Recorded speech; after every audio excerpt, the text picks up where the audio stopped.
जय हिंद साथियों, मैं अंकित आपका दोस्त स्वागत करता हूं आपके अपने यूट्यूब चैनल KWL क्लासेस पे। कैसे आप सभी? आई होप आप सब अच्छे होंगे, मस्त होंगे, ज़बरदस्त होंगे। तो आज हम पढ़ाएंगे division of power. Indian constitution में कैसे पावर को डिवीज़न किया गया, जैसे स्टेट लेजिस्लेचर हो गया और फाइनेंशियल डिवीज़न हो गया, इमरजेंसी में जो कानून बनाया था, इसे आपको हम आज बताएंगे डिवीज़न ऑफ पावर। आर्टिकल 245 से लेकर आपको देखने को मिलेगा थ्री 360 तक आपको डिवीजन ऑफ पावर के बारे में दिया गया है। तो आज हम बता रहे हैं, आपको चार्ट के माध्यम से बताएंगे, एकदम एग्जाम्पल की तौर से बताएंगे, एकदम डिटेल में बताएंगे, आपको समझ में आ जाएगा कि पावर को भारत में इंडियन कॉन्स्टिट्यूशन में कैसे डिवीजन किया गया है। तो सबसे पहले हम स्टार्ट करते हैं डिवीजन ऑफ पावर। आपको देखने को मिल रहा है, ऊपर हेडिंग मैंने डाल दिया है डिवीजन ऑफ पावर। ये है आपका डिवीजन ऑफ पावर, ठीक है। सबसे पहले आपका आता है स्टेट लेजिस्लेचर, मतलब स्टेट नहीं कह सकते यार, सॉरी दोस्त। इसमें कहेंगे लेजिस्लेटिव डिवीजन, मतलब लेजिस्लेटिव डिवीजन हो जाएगा। एडमिनिस्ट्रेटिव डिवीजन दूसरा हो जाता है। वही आर्टिकल, मतलब देखिए डिवीजन, एक लेजिस्लेटिव डिवीजन, एक आ जाता है एडमिनिस्ट्रेटिव डिवीजन, और दूसरा आपका आएगा फाइनेंशियल डिवीजन, और तीसरा आएगा आपका इमरजेंसी डिवीजन। यानी कि तीसरा, एक चौथा आएगा इमरजेंसी डिवीजन। कितने प्रकार के डिवीजन ऑफ पावर है? लेजिस्लेटिव लेजिस्लेटिव डिवीजन, उसके बाद में आपका आता है एडमिनिस्ट्रेटिव डिवीजन, उसके बाद में आपका आता है, देखने को मिलेगा फाइनेंशियल डिवीजन, और उसके बाद में आपका इमरजेंसी में कोई भी पावर को डिवीजन किया जाता है, इसके बारे में आपको देखने को मिलेगा। देखिए, अगर लेजिस्लेटिव डिवीजन की बात करें तो आर्टिकल आपको 245 से लेकर 255 तक देखने को मिलेगा, ठीक है। आर्टिकल कितने से लेकर तो कितने तक, तो आपको देखने को मिलेगा 245 से लेकर 255 तक। और एक 7th शेड्यूल में भी आपको देखने को मिलेगा डिवीजन ऑफ पावर, कि पावर को लेजिस्लेटिव लेजिस्लेटिव जो है उसमें कैसे डिवीजन किया गया है, ये इतना आर्टिकल है, ठीक है। 245 से लेकर 255 तक, एंड 7th शेड्यूल में भी। अब देखिए, आपको एडमिनिस्ट्रेटिव डिवीजन की बात करें तो एडमिनिस्ट्रेटिव डिवीजन को आपको देखने को मिलेगा 256 से लेकर 263 तक, 256 से लेकर 263 तक आपको division of power, administrative division of power को देखने को मिलेगा। वही अगर फाइनेंशियल डिवीजन ऑफ पावर के बारे में बात करता हूँ तो फाइनेंशियल को हमें आपको देखने को मिलेगा 268 से लेकर 293 तक आपको फाइनेंशियल डिवीजन ऑफ पावर के बारे में देखने को मिलेगा, पढ़ने को मिलेगा इंडियन कॉन्स्टिट्यूशन में। उसके बाद में अगर आर्टिकल बात करें तो 255 फिर 252 से लेकर और टू कितना, तो टू मतलब 30 60 तक आपको देखने को मिलेगा इमरजेंसी डिवीजन। अब आपको देखने को मिल रहा है कि 250, देखिए यहाँ पे आपको देखने को मिला है 256 है, और यहाँ पे बात कर रहा है 250 इतने से, मतलब यहाँ पे 63, यानी कि 263, और यहाँ पे 260, यानी कि बीच में कुछ आर्टिकल इसमें और इसमें मतलब सिमिलर मिलेंगे। इसमें जो एडमिनिस्ट्रेटिव डिवीजन में आपको देखने को मिलेगा, इसी के बीच में आपको इमरजेंसी डिवीजन भी पढ़ने को मिलेगा, यानी कि 256 से लेकर 263 के बीच में आपको जो इमरजेंसी डिवीजन ऑफ पावर है वो इस आर्टिकल के बीच में पढ़ने को मिलेगा। तो अगर आज हम देखिए स्टार्ट कर रहे हैं लेजिस्लेटिव डिवीजन ऑफ पावर। पहले अब हम आपको बताते हैं पावर क्या होता है, डिवीजन ऑफ पावर। तो डिवीजन ऑफ पावर ये होता है कि एक कंट्री में, जैसे आप इंडिया में रह रहे हैं, इंडिया कॉन्स्टिट्यूशन पढ़ रहे हैं, तो आपको पता है कि इंडियन कॉन्स्टिट्यूशन में पावर को डिवीजन कर दिया गया है, अर्थात स्टेट लेजिस्लेचर। और आपको देखने को मिलेगा स्टेट, जैसे यहाँ पे 3 प्रकार की लिस्ट बनाई गई हैं, union list, concurrent list and state list, ठीक है। अब देखिए यूनियन लिस्ट, स्टेट लिस्ट और कॉन्करेंट लिस्ट क्या होता है, तो इसमें डिवीजन ऑफ पावर, यानी कि पावर को डिस्ट्रीब्यूट कर दिया गया है। यूनियन ये काम करेगा, स्टेट ये काम करेगा, और कॉन्करेंट में बता दिया गया कि इसमें ये ला बनेगा, ठीक है।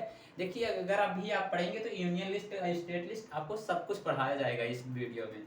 तो सबसे पहले हम आज पढ़ते हैं आर्टिकल 245 से। आर्टिकल 245 में आपको देखने को क्या मिलेगा, एक्सटेंड ऑफ लॉ, लॉ का एक्सटेंड, एंड आपको लेके देखने को मिलेगा extend of law made by parliament, ठीक है, and state legislature. State legislature ये आपकी हेडिंग है, ठीक है। आपकी हेडिंग क्या है, 245 में देखने को मिलेगा एक्सटेंड ऑफ लॉ, लॉ का फैलाव, मतलब लॉ कहाँ तक जाता है, मेड बाय पार्लियामेंट। अगर कोई पार्लियामेंट के द्वारा कानून बनाया जाता है तो उसका उसका फैलाव कहाँ तक रहेगा, एंड स्टेट लेजिस्लेचर, और अगर स्टेट लेजिस्लेचर बना रहा है तो उसका मतलब कानून कहाँ तक लागू होगा। कहने का मतलब है, अगर पार्लियामेंट कोई लॉ बना रही है वो कहाँ तक लागू होगा, और स्टेट लेजिस्लेचर कोई लॉ बना रहा है तो वो कहाँ तक लागू होगा। तो देखिए अगर हम बात करते हैं, अगर पार्लियामेंट अगर कोई लॉ बना रही है, यानी कि पार्लियामेंट अगर कोई लॉ बना रही है तो उसमें आपको देखने को मिलेगा वो हॉल ऑफ इंडिया में लागू होता है, मतलब पूरे भारत में लागू होगा। लेकिन आपको देखने को मिलेगा अगर आप पढ़ेंगे, मतलब डायरेक्ट पढ़ेंगे या फिर कॉन्स्टिट्यूशन की बुक यानी कि 245 आर्टिकल पढ़ेंगे, अगर कोई स्टेट लेजिस्लेचर अगर लॉ बना रहा है तो स्टेट लेजिस्लेचर अगर लॉ बना रहा है तो ये एक स्टेट पे लागू होगा, ठीक है।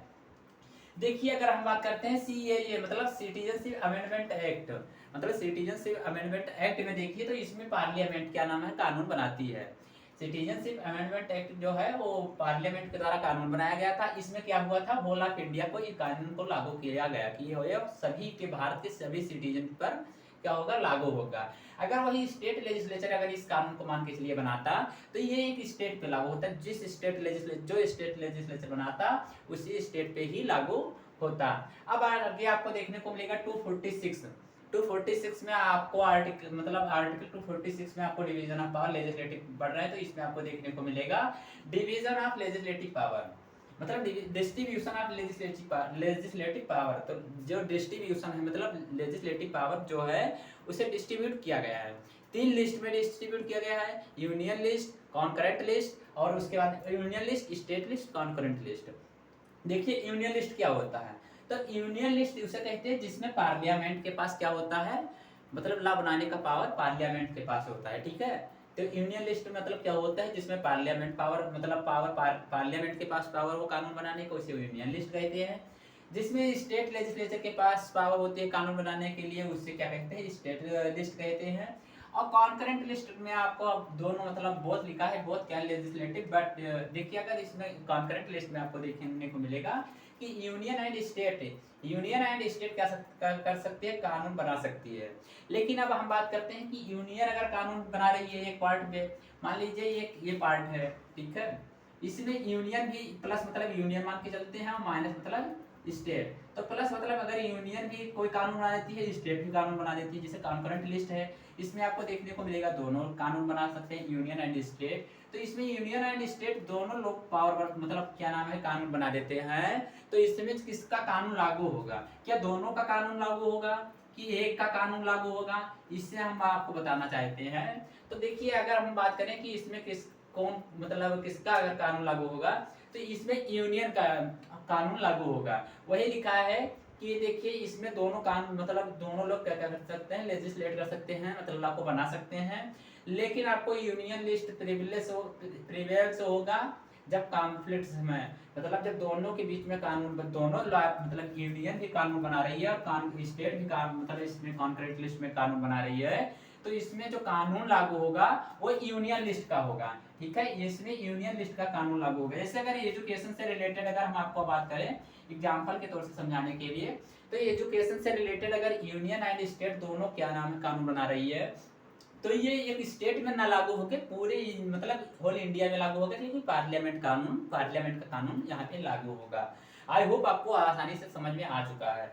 अब देखिए अगर यहाँ पे आपने 245 में देखा stand of law made by parliament and state legislature, मतलब कोई पार्लियामेंट के द्वारा और स्टेट लेजिस्लेचर के द्वारा अगर कानून बनाया जाता है तो उसमें किसका कानून कहाँ तक लागू होगा, इसके बारे में बताया गया है 245 में। वही अगर 246 में देखने को आपको मिलता है कि डिस्ट्रीब्यूशन ऑफ पावर, इसमें union list, state list and concurrent list होता है। यूनियन लिस्ट में पार्लियामेंट कानून बनाती है, स्टेट में आपको देखने को मिलेगा स्टेट लेजिस्लेचर बनाता है, कॉन्करेंट लिस्ट में आपको देखने को मिलेगा कि दोनों लोग कानून को बना सकते हैं।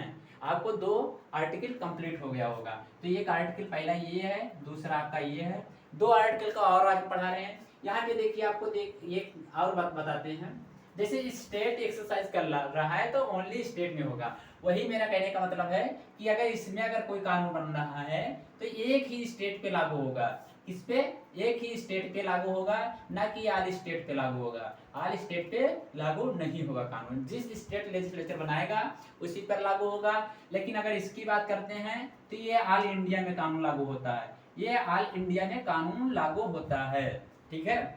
मतलब पार्लियामेंट के द्वारा बनाया गया कानून पूरे इंडिया में लागू होगा, स्टेट लेजिस्लेचर के द्वारा बनाया गया कानून मतलब एक ही स्टेट पे लागू होगा। यहाँ पे वही बात लिखी हुई है, स्टेट एक्सरसाइज कर रहा है अगर कोई लागू तो ओनली एक स्टेट में ही लागू होगा।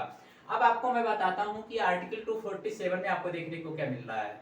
आपने यहाँ पे 2 आर्टिकल पढ़ लिया, 2 आर्टिकल मैं यहाँ पे पढ़ा दे रहा हूँ। 247 में आपको देखने को मिलेगा parliament can establish additional court. मतलब पार्लियामेंट जो है, भारत की पार्लियामेंट है, वो एडिशनल कोर्ट को इस्टेब्लिश कर सकती है। अगर कोई बाई चांस कर कोई केस आता है या कोई कुछ होता है तो उसमें क्या कर सकती है पार्लियामेंट जो है, एक इस्टेब्लिश एडिशनल कोर्ट इस्टेब्लिश कर सकती है।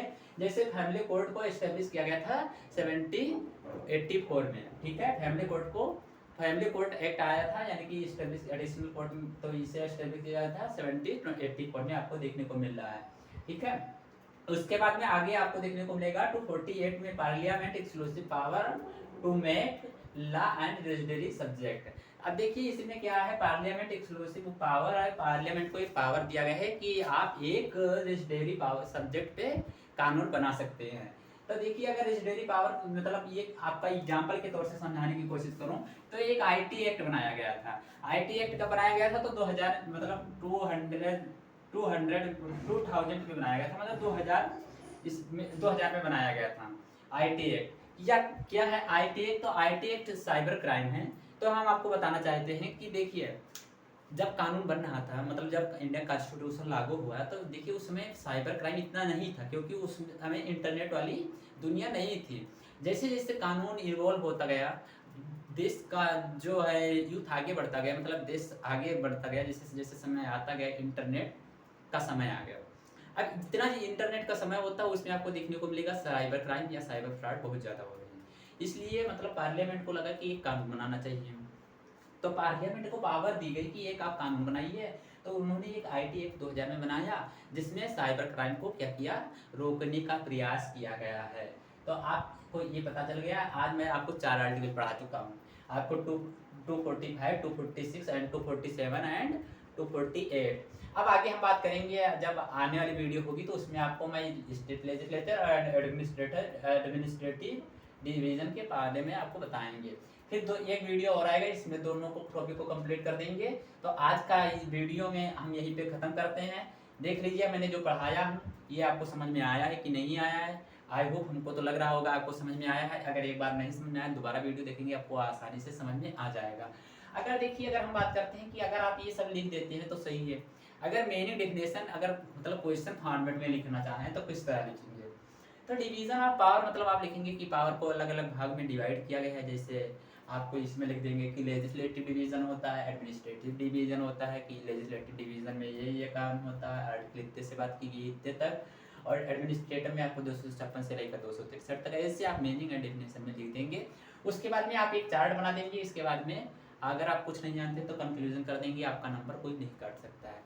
आप कुछ फ्यूचर्स भी लिख सकते हैं, जैसे स्टेट लेजिस्लेचर के फ्यूचर्स में आप बता देंगे कि जैसे लेजिस्लेटिव डिवीजन है, तो लेजिस्लेटिव डिवीजन में आपको देखने को मिलेगा कि लेजिस्लेचर के जो जो कार्य होते हैं वो बना सकते हैं। एडमिनिस्ट्रेशन में जो जो कार्य आते हैं वो लिख सकते हैं। इसके बाद में आप फाइनेंशियल मतलब फाइनेंस से रिलेटेड अगर जो कि आपको मालूम है वो आप लिख सकते हैं।